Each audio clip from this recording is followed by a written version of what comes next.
Teman-teman, menarik kalau kita menonton Logika Mas Ade Armando yang tayang di channel YouTube Cokro TV pada hari Sabtu tanggal 6 kemarin.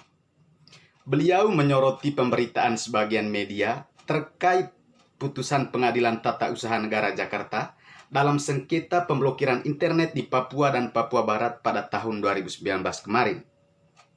Menurut beliau, putusan Pengadilan Tata Usaha Negara Jakarta yang memerintahkan Presiden Joko Widodo agar meminta maaf secara terbuka kepada masyarakat Papua adalah hoaks alias bohong. Saya sendiri memang belum sempat membaca lengkap putusan ini, sehingga belum bisa memastikan apakah pemberitaan-pemberitaan terkait itu hoaks atau tidak, sebagaimana yang diyakini oleh Mas Ade Armando. Tapi bukan itu sebenarnya yang ingin saya soroti. Saya justru melihat masalah ini dari sisi lain dan coba mengajukan satu pertanyaan yang cukup penting untuk Mas Ade Armando. Begini, saya kok heran, kenapa orang selevel Mas Ade justru lebih memilih untuk mengulas pemberitaan media yang dinilai salah dalam tanda kutip, mengingat hal ini perlu dibuktikan terlebih dahulu, ketimbang tidak mencoba mengulas hal yang jauh lebih penting, yakni implikasi kemanusiaan di balik peristiwa pemblokiran ini. Ingat, menyusul peristiwa pemblokiran ini, ada begitu banyak nilai-nilai kemanusiaan yang ditindas di Papua.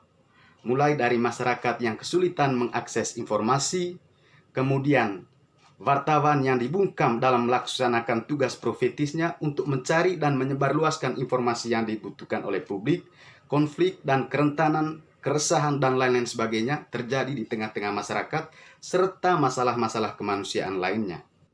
Kalau saja Mas Ade Armando berdiri pada posisi eksistensial semacam ini, saya begitu yakin Mas Ade Armando akan menjadi orang terdepan yang meminta Presiden Joko Widodo untuk meminta maaf secara terbuka kepada masyarakat Papua. Apalagi Mas Ade Armando kan orang yang cukup konsen berbicara mengenai demokrasi, hak asasi manusia, dan kebebasan berpendapat.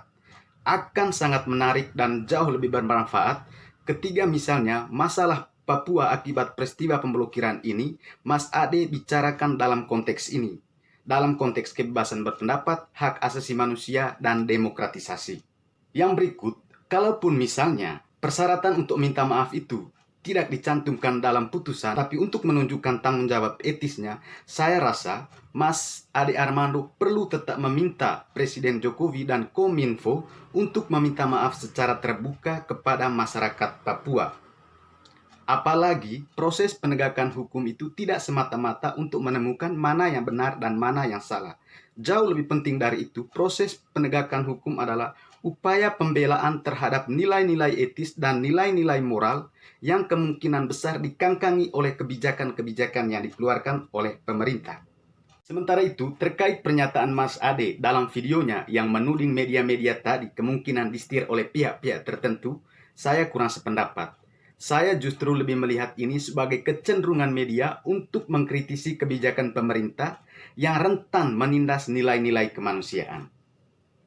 Jadi Mas Ade Armando, saya tidak bermaksud menggurui Anda, tapi saya coba menawarkan perspektif lain yang jauh lebih penting daripada sekedar membahas pemberitaan media yang menurut saya perlu diuji lagi kebenarannya.